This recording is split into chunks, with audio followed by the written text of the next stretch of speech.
Most golfers tend to get stuck, and one of the reasons why they tend to get stuck is because they don't rotate.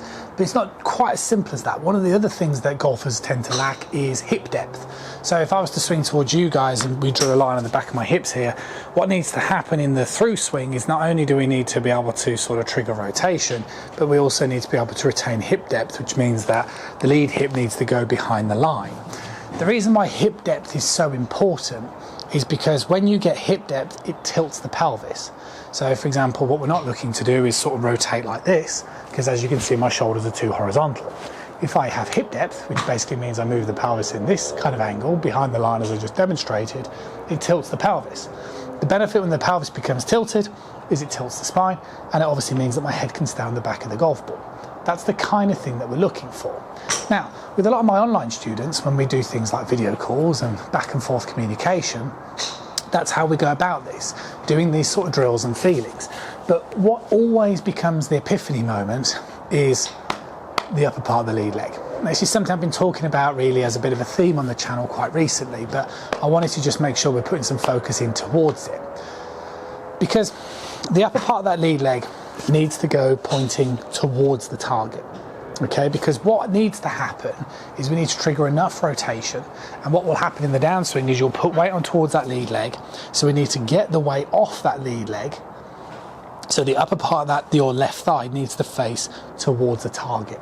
And that's why when you tend to see professional golfers, once they've hit a ball, you'll tend to see the foot will generally sort of spin out, and it'll be facing much more towards the target than it was when it started. And the reason for this is because it's almost impossible to retain hip depth if the upper part of that leg stays forward facing, because that's what happens in your backswing. That leg stays flexed, the pelvis goes into leg, that stops that rotation, gives you that ability to use that as a platform. But we're not looking for that same motion in the through swing. We need to rotate more so we're facing towards the target. And that's why the upper part of that lead leg needs to be pointing in that direction. So what I would do as a little bit of a drill, as a bit of a feeling, is you can place an alignment stick across your shoulders.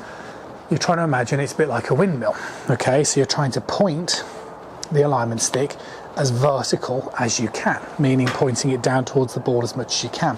And this is a good little drill, because if you allow that upper part of that lead leg to face more towards the target, and as you swing through, I want your weight to move to your lead heel and your trail toe, and you'll be able to get this sort of feeling of almost, if I kind of now do it like so, see the way everything's going up. Okay, this is what we're looking for, this type of motion here. If I kind of go into this fixed leg again, I'm stuck. So if you get stuck, you're going to get stuck and your hands are going to take over. Gives you that scoop. What we're looking for is this continuation of movement, hence the idea of the windmill drill. So try the drills, try the leg position, because that's a big thing. But hopefully when you watch golf, regardless of, when golf coaches say you use the ground, you push in, it pushes you back. I don't know, because you can also sort of move correctly by just doing short swings. So I think it's not just that you're using the ground to use as a platform for energy. I think you're also trying to understand how to move your limbs and your anatomical makeup to facilitate a rotational movement in the golf swing. See you guys again really soon.